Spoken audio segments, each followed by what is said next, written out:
Hi everyone, yeah, I thought I'd just, I'm doing my annual sort of velux maintenance, just thought I'd give you a quick video. So when we had this extension, we drew up the designs for the builders, and I sort of said the roof angle needs to be at least 15 degrees, and that's what Velux recommend for their sort of installed Velux windows. Unfortunately, we after builds had long gone, we had some torrential rain, we noticed some leaking into the room down below, and it turns out the roof angle is too shallow. The builders wouldn't come back and fix it, and to redo the whole roof would have been quite a bit of money. So I looked at options to sort of fix the leak. So first of all, I redid all the flashing around the outside. So I sort of lifted all the flashing kit, resealed it with exterior silicone, and put flashing tape.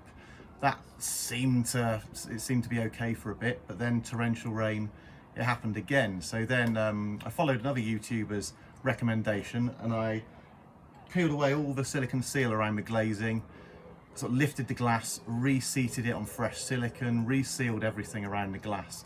Again, I was hopeful that would fix it, but then we had some really torrential rain with driving wind, and it started leaking again. And I realised where these edge bits of trim here, where they join together, when it opens and closes, it opens up a little gap.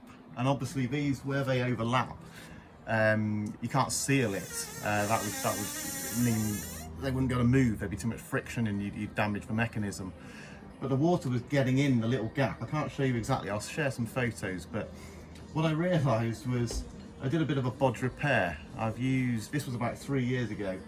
I actually used some bicycle inner tube, the rubber, because it's stretchy.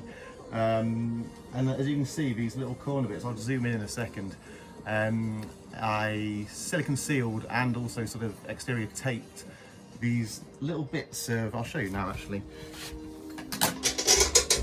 these little sections over here.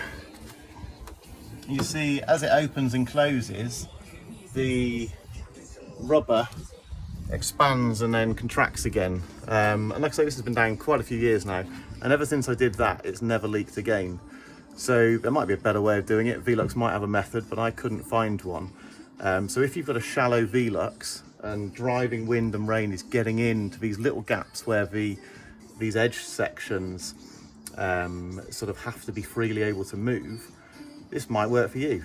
So just inner tubed, cut and taped over that joint. It allows them to open and close with the mechanism, and stops the rain getting in. So it's worked for us.